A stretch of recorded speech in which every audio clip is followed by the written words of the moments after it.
ओम सर्वधर्मस्थापकस्त्वं सर्वधर्मस्वरूपकः आचार्याणां महाचार्यो रामकृष्णाय ते नमः। यथाग्नेर्दाहिका शक्ति रामकृष्णे स्थिता ह्येया सर्वविद्यास्वरूपां तां शारदां प्रणमाम्यहम्। परतत्त्वे सदा लीनो रामकृष्ण समाज्ञया यो धर्मस्थापनरतो वीरेशं तं नमाम्यहम्। वीरेशं तं नमाम्यहम्। भगवान श्री राम कृष्ण देव, भगवती माँ शारदा जी और स्वामी जी को प्रणाम अर्पित करता हूँ। मेरे गुरुदेव पूजनीय स्वामी भूतेशानंद जी महाराज को प्रणाम है और आप सभी को प्रणाम। एक भजन से शुरू करेंगे। भजन तो नहीं, एक गणेश स्तव है ये, गणपति स्तव आदि शंकराचार्य का लिखा हुआ है। ये तो लंबा, लेकिन मैं केवल 3 स्टांजा उसको पढ़ूंगा समय की कमी को देखते हुए, नहीं तो बहुत लंबा है ये। अजम निर्विकल्पम निराकारमेकम, अजम निर्विकल्पम निराकारमेकं, निरानन्दमानन्दम् अद्वैतपूर्णं, निरानन्दमानन्दम् अद्वैतपूर्णं, परं निर्गुणं निर्विशेषं निरीहं, परं निर्गुणं निर्विशेषं निरीहं, परब्रह्मरूपं गणेशं भजेम, परब्रह्मरूपं गणेशं भजेम। गुणातीतमानं चिदानन्दरूपं, गुणातीतमानं चिदानन्दरूपं, चिदाभासकं सर्वगं ज्ञानगम्यं, चिदाभासकं सर्वगं ज्ञानगम्यं, मुनिध्येयमाकाश रूपं परेशं, मुनिध्येयमाकाश रूपं परेशं, परब्रह्मरूपं गणेशं भजेम, परब्रह्मरूपं गणेशं भजेम। जगत्कारणं कारणज्ञानरूपं, जगत्कारणं कारणज्ञानरूपं, सुरादिं सुखादिं गुणेशं गणेशं, सुरादिं सुखादिं गुणेशं गणेशं।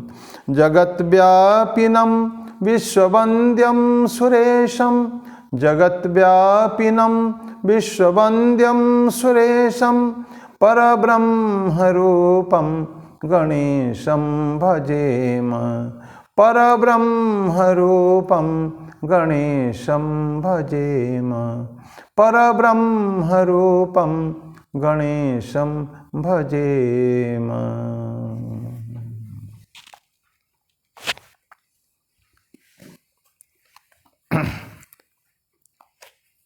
आदि शंकराचार्य जी ने कुछ और भी गणेश जी के ऊपर बहुत सुंदर सुंदर श्लोक लिखा है उन्होंने, जैसे पहले भी चर्चा किए हैं।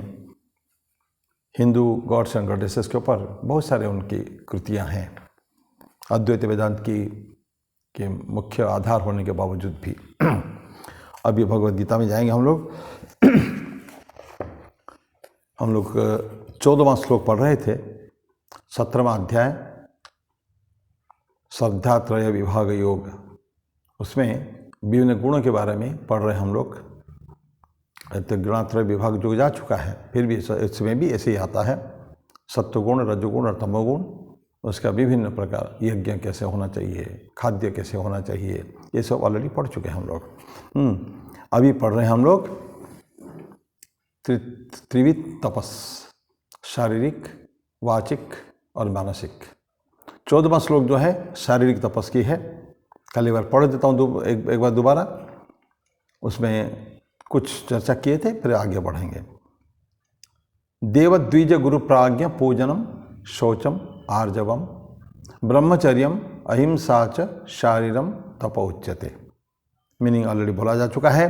देवता, ब्राह्मण, गुरु एवं ज्ञानी जनों का पूजन शुचिता, सरलता, ब्रह्मचर्य तथा अहिंसा, ये शारीर अर्थात शरीर संबंधी या शारीरिक तप कहलाता है।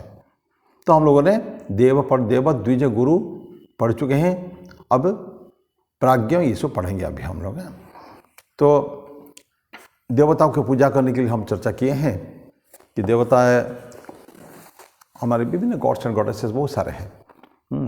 शिव, विष्णु, काली, कोई राम, कृष्ण, कुछ भी ले सकते हैं हम लोग। बहुत सारे देवता हैं हमारे पास, हम अपनी रुचि के हिसाब से पूजते हैं। लेकिन ध्यान रखें, यद्यपि हम विभिन्न देवताओं को पूजते हैं, भगवान कृष्ण गीता में कहते हैं, अन्यत्र पढ़ चुके हैं उसको हम, कि पूजा एक ही माने मेरे को ही पूजा करना तुमको, ठीक है। ये कई बार भगवान कृष्ण बोल रहे हैं, अनन्य भाव से पूजा करना। नवा वो वहाँ बोल चुके हैं, अनन्य चिंतन तो माम ये जना परि उपासते, नवा अध्याय में बोल चुके हैं, और भी अन्यत्र बोले हैं। लेकिन ये भी बोलते हैं कि सिर्फ मेरे को पूजा भी नहीं करके श्रद्धा के साथ जो अन्य देवता को पूजा करता है तो भी मेरी ही पूजा होती है, लेकिन अविधि पूर्वकम। वो मुझको ही पूजा करते हैं वो, क्योंकि अल्टीमेटली सारे कुछ मेरे ही पास आता है। तो पूजा तो करते हैं दूसरे गॉडेस की, अपनी श्रद्धा के हिसाब से करते हैं। इंद्र, यम, वरुण, ये सब विभिन्न प्रकार, सूर्य, चंद्र, तो सभी अपन देवता ही हैं, उनको पूजा करते हैं। जैसे सूर्य षष्ठी अभी यही चला गया, हम कुछ दिन पहले सूर्य षष्ठी चला गया। छठ का उत्सव होता है, दिवाली के 6 दिन के बाद होता है वो। तो बड़ी श्रद्धा के साथ एक समय में बिहार के लोग, यूपी के लोग करा करते थे, आजकल तो देखा थी कि सारे लोग करने लगे हैं। तो ये एक पूजा होती है भगवान सूर्य की, सूर्य षष्ठी। तो ये अलग अलग समय में अलग अलग चंद्र की पूजा होती है। तो लेकिन कृष्ण बोलते हैं कि वो पूजा मुझको ही आती है, लेकिन अविधि पूर्वक। विधि केवल अलग हो जाता है, ठीक ठीक विधि में पूजा नहीं हो रही है, लेकिन फिर भी वो ठीक जो कर रहे हैं करने दीजिए, क्योंकि they are doing something at least. No, ईश्वर को मानते हैं, ईश्वर को पूजा करते हैं, ये बात है। तो ये बोलते हैं कि ये देव, कोई भी देव को पूजा करें, ये हम पढ़ लिए। द्विज, द्विज क्या होता है? Twice born. अब यहीं से पढ़ेंगे हम लोग। देव तक पढ़ना शुरू किया था हम लोगों ने। तो हम काहे के लिए करते हैं, सो पूजा क्यों करते हैं कि धीरे धीरे पूजा करते वक्त जब हम भावनाएं मन में आती है तो slowly by worshipping the gods, उनका नाम लेकर, उनका ही करके, उनका भक्तिभाव से पूजा करते हैं, तो वी आर प्रोग्रेसिंग, ऊपर जा रहे हैं, हमारे आध्यात्मिक उत्थान होता है धीरे धीरे टुवर्ड्स इवोल्यूशन होता है। ये होना चाहिए। तो ऐसे लोग बोलते हैं कि वो व्यक्ति धन्य है एक्चुअली जो अपने आप को लगा रखा है इस पूजन में, एवं मैनहुड से गॉडहुड जाने के लिए प्रयास करता है। पशुहुड नहीं बोला उन्होंने, पशु भाव नहीं बोला है। पशु भाव भी हमारे अंदर है, प्रत्येक के अंदर है। पशुत्व, मानवत्व और देवत्व, ये तीनों हमारे अंदर है। हम और कहीं जाने की जरूरत नहीं है। पर पशुत्व को नहीं बोला, मानते चलते हुए हम जो आध्यात्मिक पथ के पथिक हैं, तो पथिक वो पशुत्व जो है ना, होने के बाद भी वो उसका सर उठा नहीं सकता है वो भाव। क्यों? क्योंकि ऑलरेडी प्रीपंडरेंस ऑफ भक्ति या पूजा या आध्यात्मिक तत्वों को समझने की जो बातें हैं, ये जो करता है इंसान, तो पशुत्व धीरे धीरे गौण हो जाता है, ख़त्म हो जाता है। तो बोलते हैं कि मैनहुड टू गॉडहुड जाने के लिए जो हमको मिला है, ये सब व्यक्ति धन्य है जो अपने आप को उसमें लगा रखा है। सुनते तो बहुत लोग हैं, करते कितने लोग हैं? That is important. बहुत लोग सुनते हैं ना, हम लोग पढ़ आए, फिर आपको रिपीट करूँगा। भगवान कृष्ण 7वां अध्याय में बोलते आए हैं कि मनुष्याणाम सहस्रेषु कश्चित् यतते सिद्धये यतताम अपि सिद्धानाम कश्चिन्माम व्यक्ति तत्वतः। बोलते हैं ये 7वां श्लोक में है, 7वां अध्याय में 33वां श्लोक में है। बोलते हैं कि हजारों मनुष्य में कोई एक व्यक्ति कहचित एक वचन यूज करते हैं, कश्चित यतति कोशिश करता है, सिद्धये सिद्धि प्राप्त करने के लिए। और उन कोशिश करने वालों से यतताम अपि सिद्धानाम कश्चिन्माम व्यक्ति तत्वतः, उन हजारों में से जो पाए हैं, कोशिश करके पाए हैं, उनमें से कोई मुझको तत्व तो जानता है, हजारों में एक। तो हजार हजार करके लाखों मिलियंस का होता है ना, 1 मिलियन। सो हम कहते हैं इंग्लिश में 1 in a million, 1 in a lakh, ऐसा होता है। ऐसे ही हजारों लाखों में जब एक व्यक्ति, भगवान कृष्ण खुद बोलते हैं मुझको तत्व तो जान पाता है, तो लेकिन फिर भी ये भी है, अगर आध्यात्मिक पथ पर है तो कम से कम तो डिस्ट्रैक्शन तो नहीं हो रहा, उसका डिरेंजमेंट तो हो रहा है, डिरेलमेंट तो नहीं हो रहा है। अगर है, let him be there, slow progress हो सकता है, पर progress will be it's a must. तो इस तरह का जो लोग लगे हुए हैं तो बहुत अच्छी बात है। फिर हम लोगों ने चर्चा की थी बॉडी, माइंड एंड स्पीच, ये हम लोगों का मुख्य 3 अंग है, धाराएं हैं।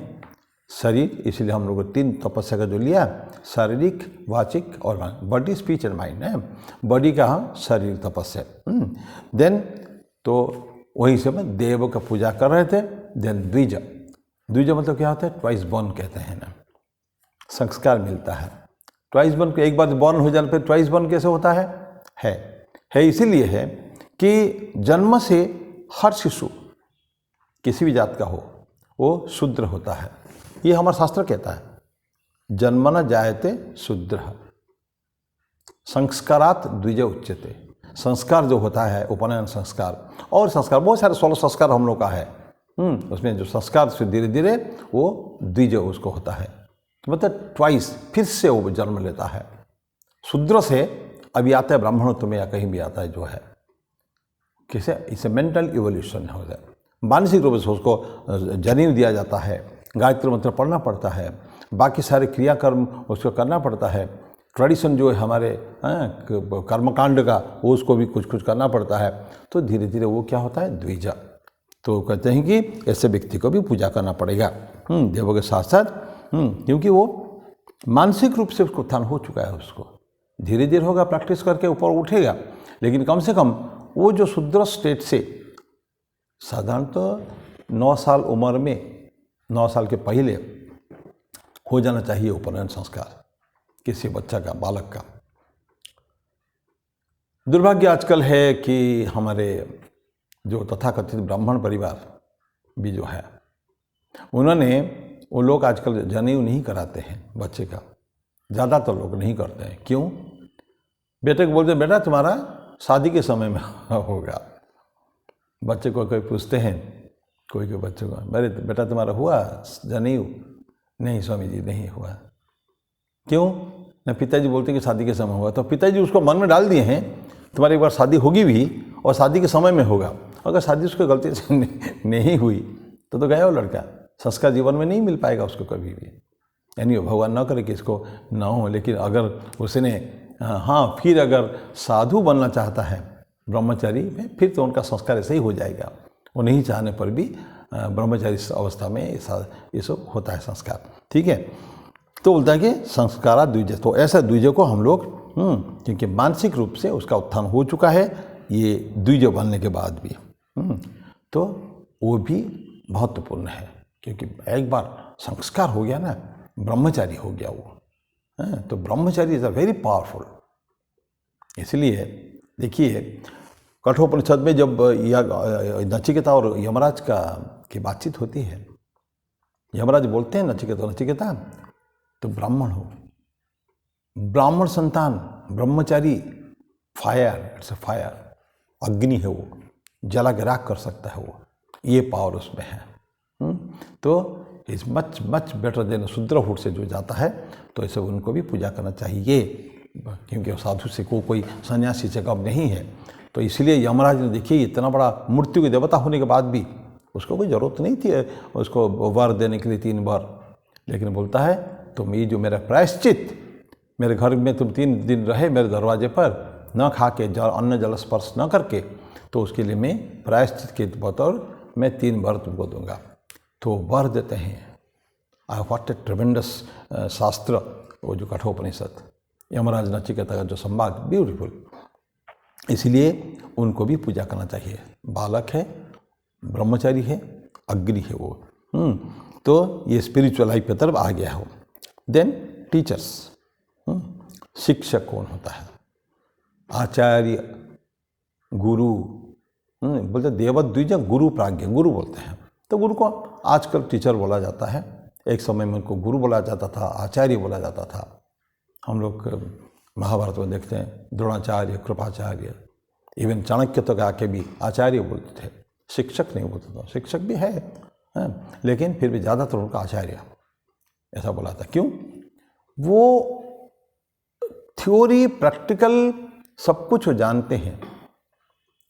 जो आचार्य होते हैं ना, आचार्य का एक डेफिनेशन है, संस्कृत में श्लोक है, आचिनोति यह शास्त्रार्थम आचार्य स्थापयत्यपि स्वयं आरभति अस्मात् आचार्यस्तेन उच्यते। बोले कि आज जो शास्त्र के गूढ़ तत्वों को अच्छी तरह जानता है, आचिनोति है शास्त्रार्थम, शास्त्र के अर्थ को खूब अच्छी तरह समझ गया है वो, देन आचार्य से खाली बोल समझने से नहीं होगा, ये तो थ्योरी हो गया, बच्चों को पढ़ा दिया। आचार्य स्थापयत्यपि मतलब कैसे व्यवहार करना है, तो थ्योरी बताया, अब नाउ प्रैक्टिकली बताएगा।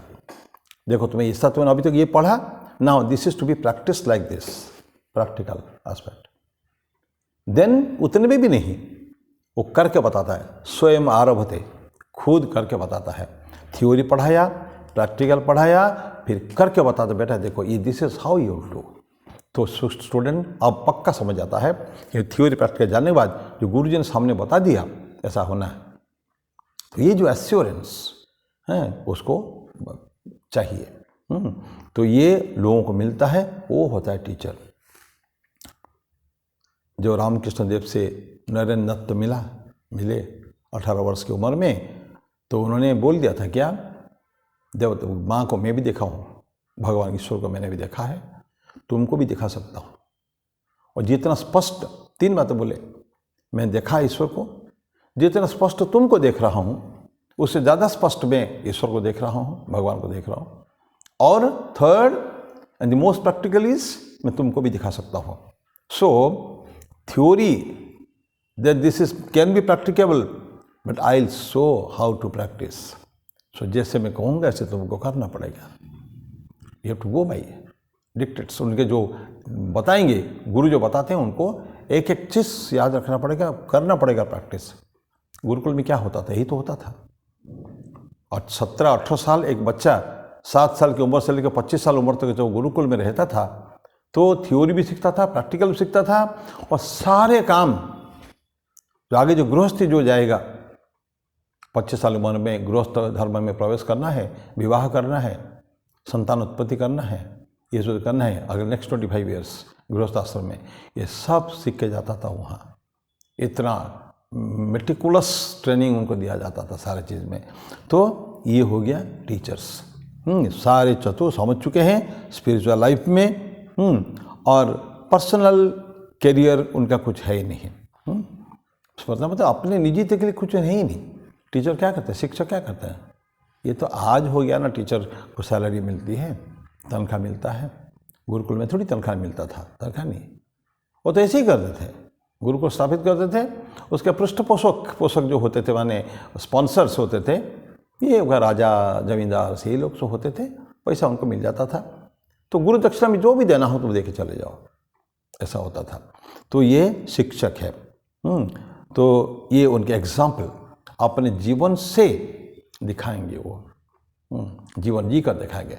देखो 18 साल रहे कि मेरे साथ, तुम देखो, दिन में भी देखो, रात में भी देखो। जैसे ठाकुर ने बोला था योगानंद जी महाराज को, योगेन को, कि गुरु को देख, दिन में भी देखो, रात में भी देखो। तो ये सारे कुछ गुरु माता, गुरु की पत्नी, कभी गुरु की कन्या, पुत्री, सब अपने भाई बहन एक जैसा, ऑल स्टूडेंट्स, ये भावना के साथ। तो गुरु को पूजा करना चाहिए। वाइस प्राज्ञ, प्राज्ञ मतलब ज्ञानी, महाज्ञानी जो होता है। अभी तक तो आध्यात्मिक तत्व को समझा, कुछ करने को बताया, करके बताया, पर उसको रियल मेडिटेटिंग ऑन इट, उसके ध्यान करते करते उस तत्व को समझ के, देन स्लोली दैट टीचर, जो ज्ञानी, जो अभी तक गुरु थे, he goes beyond body consciousness. शरीर भान भूल जाते हैं, वो नहीं रहता शरीर भान उनको, क्योंकि अध्यात्म ध्यान साधना के द्वारा, जब ध्यान के द्वारा अपने आप को तपा लेते हैं बिल्कुल, तो ऐसे व्यक्ति सबका कोई शरीर बाहर नहीं रहता कभी भी। तो ऐसा ही जो एस्पिरेंट होते हैं तो ये होते हैं प्राज्ञ, तो उनको भी बोलते हैं कि पूजा करना है। और उनको फॉलो करने से क्या होता है, अगर हम गुरु को भी गया, प्राज्ञ को पूजा किया, तो हमारे उनके प्रति भक्ति बढ़ेगी और उन्हीं के मोल्ड, उनका अगर सांचा होता है ना, सांचा, और सांचा में ढालने की कोशिश करेंगे। गुरु को देखकर, गुरु के जीवन को देखकर, उनकी वाणी को सुनकर और उनके प्रैक्टिस को देखकर हम क्या करेंगे, जो स्टूडेंट क्या करता है कि उस सांचे में डालने को प्रयास करता है, getting to the mould of the teacher और द ज्ञानी। जो रामकृष्ण देव बोलते हैं ना, मैंने सांचा तैयार कर दिया, तुमको उसमें अपने आप को ढालना है, करो। तो थोड़ा कुछ तो करो तुमको लोग, ये जो कुछ करो कम से कम। ठाकुर ने बोला था मैं 16 नाच नाचूंगा, तुम एक नाच तो नाचो। मैं 16 आना करूँगा, तुम एक आना तो करो। So trying to mould our selfs, ये अपने आप को उस मोल्ड में, सांचे में रख के अपने आप को बनाना है। सांचा चाहिए, दैट मीन्स आदर्श। कहते गुरु नानक देव ने अपना जीवन में एक सांचा तैयार किया, the great person Guru Nanak Dev, करके उन्होंने छोड़ दिया। अगले जो 9 गुरु आए, उन्होंने अपने को उस सांचे में ढाला, लेकिन विभिन्न लोगों ने विभिन्न प्रकार के गुणों का विकास किया। तो ये कोई महावीर सूरवीर बन गया, कोई महादानी बन गया, कोई महाज्ञानी बन गया, ये सब बने हैं। उसमें 9 गुरु रहे हैं, तो उसमें अलग अलग है उनका। गुरु अमरदास जैसे थे, गुरु रामदास जैसे नहीं थे, गुरु रामदास जैसे नहीं थे, गुरु तेग बहादुर नहीं थे, और तेग बहादुर से हुए गुरु गोविंद सिंह ऐसे नहीं थे। सब वीर थे, महान बड़े, लेकिन अलग अलग क्वालिटीज उनके थे सब। तो ये सांचा बनाने की बात होती है।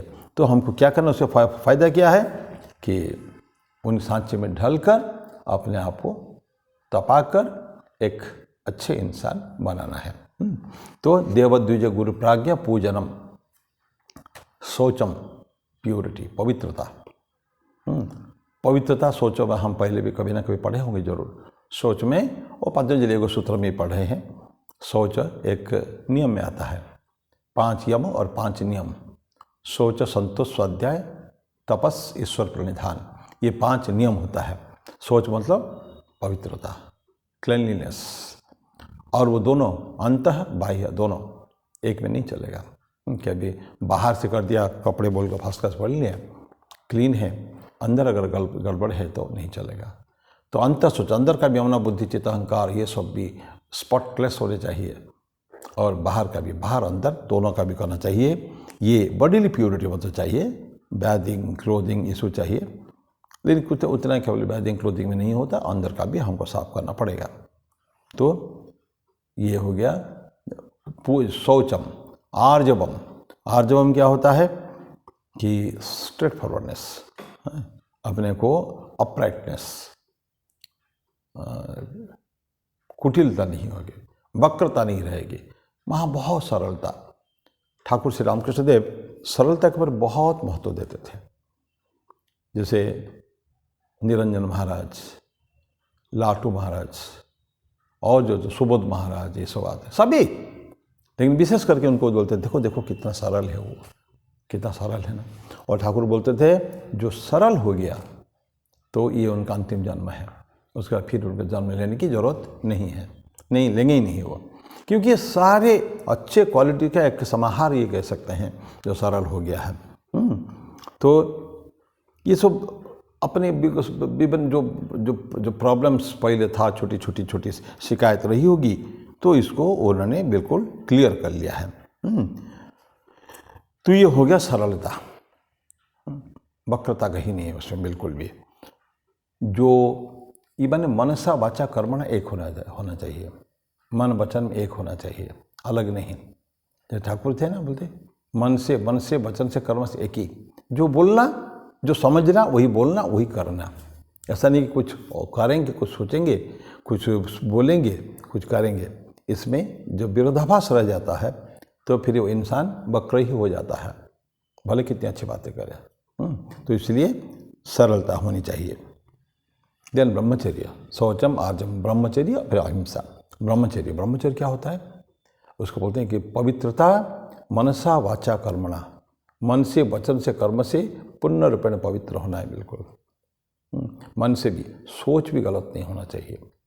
एक चिंतन भी अगर आ गया, स्वामी जी बोलते हैं you are what your thoughts are, so take care of your thoughts. जो सोचोगे वही हो जाओगे।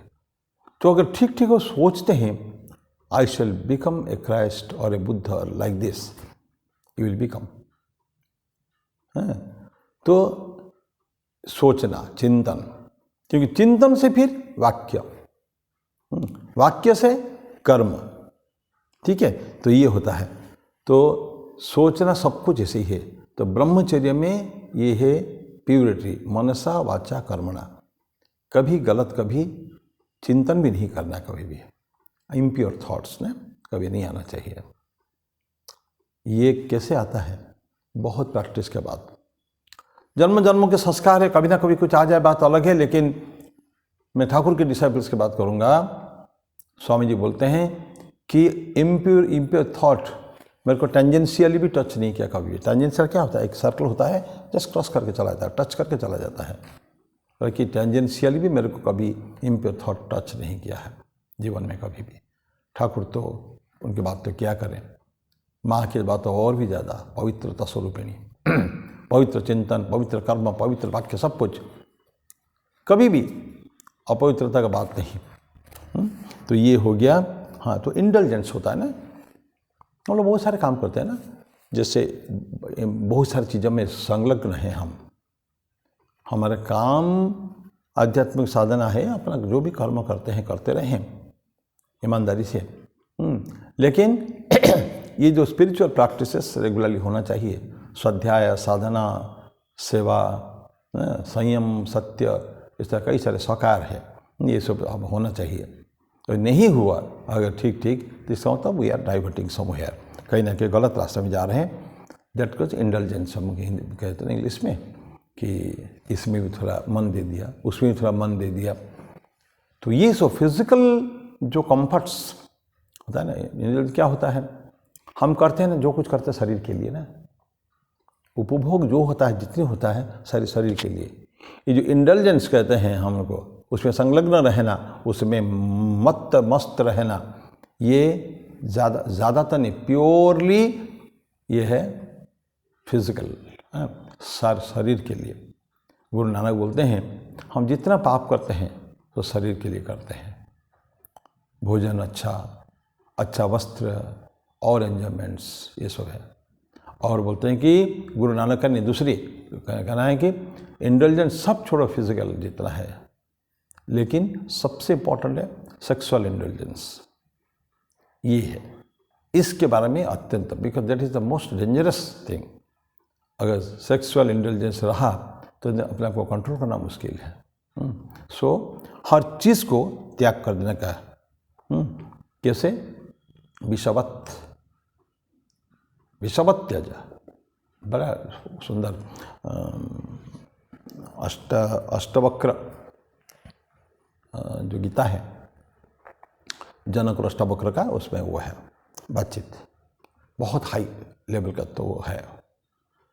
तो पहला श्लोक में है कि मुक्तिम इच्छसि चेत्तात विषयम विषवत्यज, पहला लाइन, फर्स्ट श्लोक का पहला लाइन। अगर तो मुक्ति चाहिए, आध्यात्मिक उन्नति उत्थान चाहिए, तो तुमको विषय को पॉइजन की भांति, जहर की भांति त्याग देने का है। ये विषय में इस आता है इंटेलिजेंसेस। सभी पंच इंद्रिया है ना, बड़ा डेंजरस है। पंच इंद्रिय से बहुत हमको फायदा भी है, पर इंद्रियों को कंट्रोल नहीं करे तो सेम थिंग सत्यानाश, सर्वनाश कर सकता है हमको। तो अपने आप के द्वारा अपने आप को कंट्रोल करने का है, ये गीता में है, ये सब चीज़ें। तो आत्मना आत्मानम, ये है। तो इंटेलिजेंसेस हमको सारे के सारे खत्म करना पड़ेगा। और शरीर जो है तो कहाँ लगेंगे शरीर को? ये डिवाइन पर्पस के लिए और दूसरे की सेवा के लिए, ठीक है, ये बात है। तो ये ब्रह्मचर्य हो गया, दूसरों की सेवा के लिए भी और अपने आध्यात्मिक डिवाइन लाइफ के लिए भी, divine service. Services of the divine, उनके आध्यात्म। तो आध्यात्मिक उत्थान हमको भी होना है, सेवा भी होनी है। स्वामी जी तो कभी कभी कर्मों को इतना महत्व देते हैं, बोले कि ये वेदांत वेदांत और कोई जीवन में पढ़ोगे तुम, इस जीवन को तुम पब्लिक सर्विस के लिए दे दो, सेवा के लिए दे दो, दूसरों की सेवा, शिव ज्ञान से जीव सेवा, इसके लिए स्वामी जी ने कहीं के बोला है। राष्ट्र तत्व को आध्यात्मिक तत्वों से ज़्यादा विवेकानंद कहीं कहीं जो है उनके वाङ्मय पढ़ेंगे तो आध्यात्मिक तत्व को वो गौण कर देते हैं। राष्ट्र के लिए काम करना, सामाजिक कर्तव्य, राष्ट्र कर्तव्य, उसको ज़्यादा महत्व देते हैं। जो भी है, लेकिन ज़्यादातर हम कि ये सो जब नहीं करेंगे, इंटेलिजेंस नहीं करें तो हमारा मन automatically it will be diverted towards spiritual practices. तो ये हो गया ब्रह्मचर्य। और लास्ट में है अहिंसा। अहिंसा क्या है कि किसी के प्रति ठीक मनसा वाचा कर्मणा, किसी को हानि नहीं पहुंचाना है। तो मन से भी सोचना भी नहीं किसको मैं उसको कुछ देख लूँगा, मेरे को किसी ने गालियाँ दी या कुछ हार्म किया, तो मन में अगर सोच लिया कि आप तुमको देख लूँगा मैं, कहाँ जाओगे तुम, ये वहीं से अहिंसा शुरू हो गई है।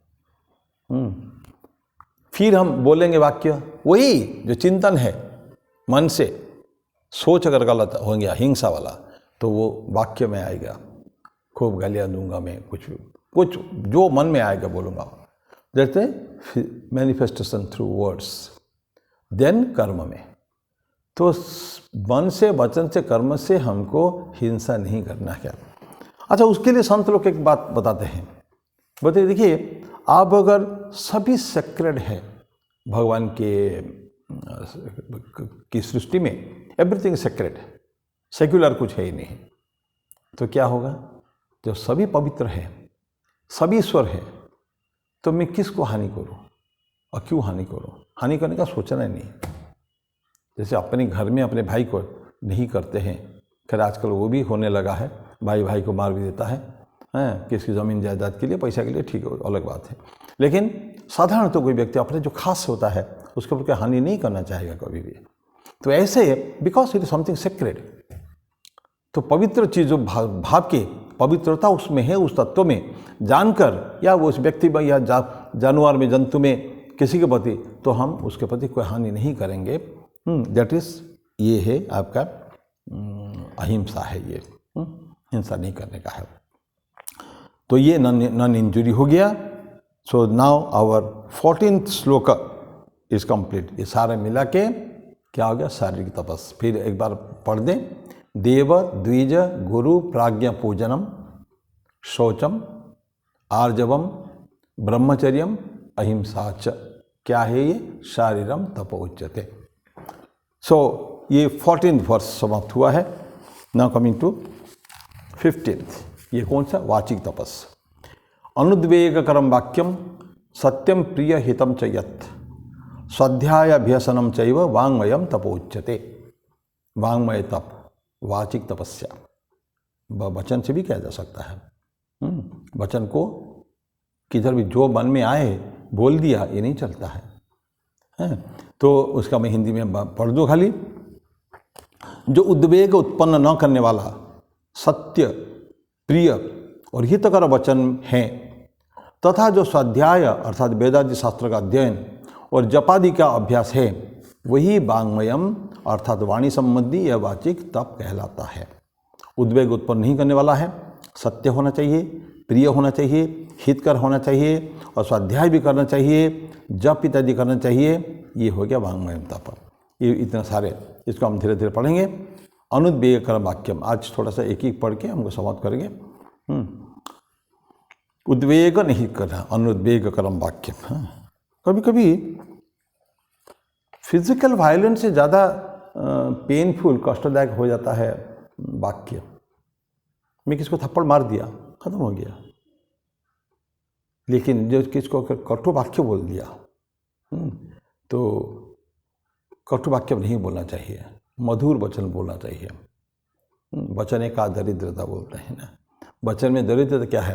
तो बोलेंगे किसको, सामने वाले को कुछ बोलना है तो मीठा बोले ना, sweet language should be sweet. उसी से आदमी दूसरों को जीत सकता है मधुर वचन से। अरे कुछ और रुक्ष होते हैं बिल्कुल, आप उसे बात करेंगे, बात करने की इच्छा नहीं होती है। For the very first instance आपको इसके रिपल्सन होता है, रिपल्सन अलग हो जाने का है, अट्रैक्शन आने पास में आने का, रिपल्सन उल्टा, अट्रैक्शन का दूसरा है और अपोजिट है। तो ऐसा नहीं होना चाहिए। तो ऐसा उद्वेग ना हो, एक्साइटिंग वर्ड्स ना हो, एजिटेशन ना हो उसमें। कोई मैं किसी को वाक्य बोला, उसके मन में बड़ा कष्ट पहुंचाया, उद्वेलित हो गया मन, उसका उद्वेग में भर गया और हमेशा वही चिंतन करता है, तो इसका मतलब है कि हमने कुछ बहुत बड़ी गलती कर दी है, उसका शांति भंग की है हमने। और वो थोड़ी देर नहीं चलता है, कटु वाक्य बहुत लंबे समय तक चलता है। अब कहते हैं तो महाभारत में हुआ वो द्रौपदी के वाक्य के लिए, एग्जैक्टली इट्स नॉट देयर कि अंधा का बेटा अंधा, इतना में कोई महाभारत हो जाएगा क्या, जो भी है। लेकिन पहले भी ऑलरेडी बनता था, ये तो बहुत बाद में बोला ना। जो इंद्रप्रस्थ जो बन गया है, वहाँ जो दुर्योधन गए थे, वहाँ सब इतना मिराकल्स था, उसमें दुर्योधन को उन्होंने अंधा बोल दिया। लेकिन उससे पहले न जाने क्या क्या कर चुके हैं वो दुर्योधन वगैरह ने, कौरवों ने पांडव को जीवन भर कष्ट देने का प्रयास किया है उन्होंने ना। तो ऐसा तो बोले कि ये हार्म कटु वाक्य से भी होता है, तो कभी भी कटु वाक्य नहीं बोलना चाहिए, वो पेनफुल ज़्यादा होता है। तो भले कि थोड़ा सा कभी फिजिकल वायलेंस फिर भी चलता है। और हाँ, उद्वेग अनुद्वेग कर वाक्यम, फिर सत्यम होना चाहिए, सत्य वचन होना चाहिए, झूठ बोलना नहीं चाहिए। कलिकाल की तपस्या है, सत्य है ना, ठाकुर बोलते हैं कलिकाल की तपस्या है। और 12 वर्ष जो सत्य बोलता है कॉन्स्टेंटली, झूठ ना बोल के, उसका वाणी सिद्ध हो जाती है, जो कह देगा वही होगा। ये सब पतंजलि योग सूत्र में सारे है ये सब चीज़ें। क्या होता है सत्य में प्रतिष्ठित रहने में, क्या होता है अहिंसा में प्रतिष्ठित रहने से क्या होता है। जैसे बोलता है अहिंसा में, अभी पढ़ा हम लोगों ने, जो अहिंसा में प्रतिष्ठित होगा वैसे वैरत्याग बोलते हैं। अहिंसा प्रतिष्ठायाम वैरत्याग, पतंजलि बोलते हैं। वैर मतलब दुश्मनी, दूर हो जाता है। अब पहले कैसे होता था, जंगल में रहते थे, सारे घने जंगल के अंदर गुरुकुल होता था, और गुरुकुल में बच्चे लोग घूमते भी थे, लेकिन पशु पक्षी जो है आके वहाँ खेलते थे, साथ में रहते थे। तो ये वैरत्याग। तो अभी मैं इसी के साथ अनुद्वेग कर वाक्यम सत्यम, सत्य वचन होना चाहिए, प्रिय वचन होना चाहिए। तो मैं यही वाणी विराम दूँ, अगले बार फिर इसी को कंटिन्यू रखेंगे हम लोग। थोड़ा समय ज़रूर ज़्यादा लगता है, लेकिन मन में बात आते हैं तो फिर बोलना होता है। तो मैं आज यही समाप्त करते हैं। ओम शांति शांति शांति। हरि ओम तत्सत। श्री राम कृष्णार्पणमस्तु।